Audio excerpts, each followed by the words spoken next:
part 3, we're still with arrays. And this time we're going to manipulate the arrays in a separate function and display the content of an array in a separate function.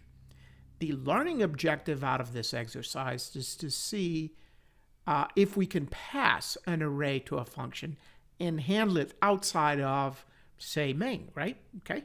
So, but let's say we declare that array right here. Let's call it int myArray. Okay. Let's give it a size of 5. Okay. And what we're going to do is we're going to do the data entry for this array outside of main, which means probably we need a function right here. And let's call it void set data. Okay. And let me just put curly braces here. And then we're going to have another function that will print the data. So we'll do something like this, void print data. Now, I didn't put anything in the parameter list for now. I am just putting a placeholder for 2 functions that I'm going to be using. I'm going to call set data here and print data right here. Now, how are we going to do this? Well, I have an array right here. I would like to pass it over here. Now, we could pass the address of this array over to this function. So we need a pointer right here to handle it. Okay, well, the way to do it is int asterisk, and let's call it array ptr. So it's going to receive on this end right here my array. So how do you do that? You're going to call set array and pass my array to it. So technically, let's see if that will work. So my array, the name of the array is the first address of the first element of the array. So that is the address of the array. Good. So we're going to be using the same technique to print as well. Well, let's do something like this. Int asterisk arptr. And the way we're going to call it is print array. And we're going to pass my array. Okay, so in main, you're simply doing 2 operations. Excuse me. One is to call the set array and then print array. Let these 2 functions handle the input and output. So this is why we pass by reference to a function so it can handle it outside and deal with it. So here, and the reason we pass it by reference, okay, we're not sending a copy, we're actually sending the actual array over. And so let's see if we have access to it. So the key now is I have an AARPTR, which is a local pointer variable within set data, okay? And I could use that, okay, to point to where I need to be in that array. So, okay, how would I go about this? Printf, for example, printf, enter a number, right? So we're going to enter a number right here. And we're going to do scanf, and that would be a %d. Now watch this, AARPTR. So there's no point of doing an and% here. It already has an address. And you're going to do this 5 times, but you need to move the pointer, AARPTR++. Otherwise, you'll be stuck in the first element. So we need to do this 5 times. Okay, copy. So 2, 3, 4, and 5. And at the end, there's no reason to move the pointer any further. You are at the end of it. So we should use the same technique to view the array. All right, so this allowed us to enter data into the array. So using that pointer, we should be able to dereference the data that's in there. Sure enough, printf You could say value equal. Or you could say just number. We have 5 of them, by the way. And that would be a %d. Put a /n here. Let's see. And now you need to dereference the pointer. So asterisk AIR PTR. But you need to move the pointer again. AIR PTR ++. We need to do this 5 times. Okay, so we need to do this 5 times. That was a semicolon here. There you go. Copy. 2, 3, 4, and 5. At the end, you don't need to increment any more of the pointer. You're not accessing another memory location you're not supposed to. And let's see how this works.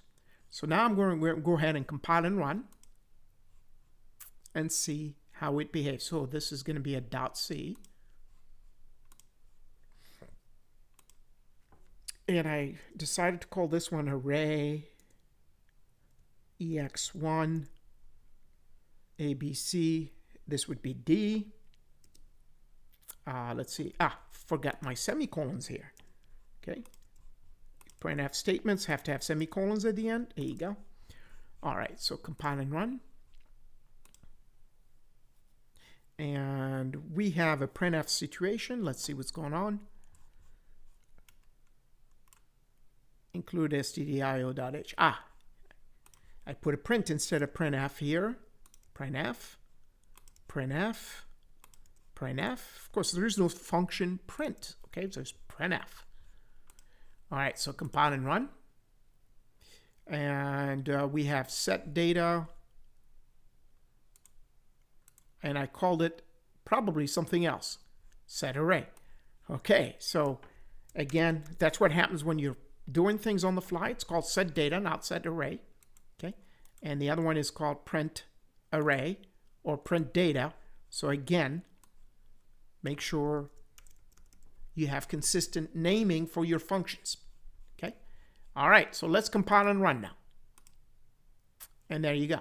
So it's going to ask me for my 5 numbers. So a 6, a -2, a 0, an 88, and a 10. And here they are. Okay, so the point of this exercise again is that you can pass a reference or an address to an array. The name of the array is the address of the array. Make sure you have a pointer waiting for it right here. This allows you to alter that array, not a copy, the actual array that you declared in main.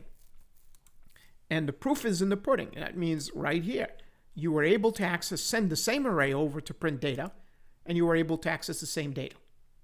So that means you had access to the same values. Okay, so I hope on this you understood now how to pass by reference. Now, if you wanted to know what are the addresses, so if I wanted to say show the addresses for each data member. Now remember I told you each one will take 4 bytes. All right, so we want to see that. Right? I promised you that I will be doing this here. You could do something like this, printf. And then we could say something like this. My array, and we could put an index here while we're at it. Int index equals 0. All right, so we're going to use the index to access it, just like we did with another example. %d here is equals %d, so we could see this in main, and is located at, we're going to look at the address now, %d, and we're going to do a /n here. So we're going to do 3 things. Index for the first one. Next one is my array index. Forgot to put a y over here. And then last one is the address myArray index. So I am interested in the address of my array at that location. Now, what we're going to be doing is do this 5 times. However, you need to increment the index. So index plus plus. Okay? So we're going to be doing this 5 times. So copy. 2, 3, 4, and 5. And in here, I'm going to do printf show data in main. So we know that's what it's doing here. Let me put a couple /n's in here to separate them nicely. Remember to remove the last index. You don't need to increment anymore. Now let's see how this behaves. Compile and run. Okay, so it's going to ask us for 5 numbers. 44, minus 33, 0, 88, and minus 1. And here we go. So, my array 0 is at address 2293536, right? That's a location. So what do you think my array 1's address will be? Remember I told you the offset is by 4 bytes. And you could see that it has moved by 4 bytes. So it always starts with the lowest address since it's a stack. Okay? Right? So 40. The next one is 44, 48, 52. So I hope this proves to you that each integer occupies 4 bytes. Okay? So this is a good exercise to see exactly how an array is stored and where. In this particular example, is it stored in RAM. And the representative first address is 2293536. Now, had I printed my array as an entity, you will get 2293536. Let's prove that. Okay? So we want to show now that if you used my array, not the %, to see if indeed it is the address of the array, we could do something like this. Printf, the address of the array is, and we know it's the address of the first element, but we're going to do this, we're going to do it this way. Let me put a /n here also in front of this to give me some space. And we're going to simply say my array. Now remember, my array is an address. That was the whole point of being able to pass a reference to a function. Now let's see if that's true. So I'm going to go ahead and compile and run. I must have a running program as we speak. Let me close that first. There you go. Now, compile and run. And let's enter 5 numbers. So 88, minus 2, 0, minus 1, 0, and a 2.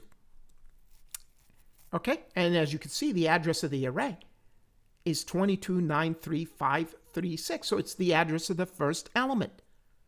That is what gets passed to the... So, if that's the case, can we see the content of the pointer? The answer is yes. So we could create a pointer, set it, and then increment it and see what happens. So let's do a pointer right here. Let's go ahead and do a pointer. Int asterisk rptr, and I'm going to make it equal to my array. Right? So next, I'm going to print and show the data that's in there using this pointer. At address, give me a, at address, %d, we have this data, %d, /n. Now watch this. I could do arrptr, which has an address. Next, asterisk arrptr, which is a dereference to that pointer. Now we can do this 5 times, but you need to move the pointer. So AIRPTR plus plus to the next element. So let's see if indeed we're going to get the same data. Copy. 2. Oops. 3. 4. 5. And you can remove the last incrementation of the pointer. We don't need it. Okay. And let me have a whole bunch of /n's. Let me printf /n/n, just so we can separate these logical pieces of the program. All right, well, let's see how this works. Compile and run. Okay, so I'm going to enter 5 numbers: 6, -6, 1, 0, and 22. And here we go. As you can see, the address of the array is 2293520. Sure enough, the first data member is at that address. And notice now, every time you increment the pointer, you increment by 4, even though we said AARPTR equal AARPTR plus 1, right? That AARPTR plus plus is really an arithmetic addition of 1, but what you're adding is 4 bytes. And it's dereferencing for us also what's at that location, what's being pointed to by the pointer. That's your 6, -6, 1, and 0, and 22. Those are the asterisks ARPTR.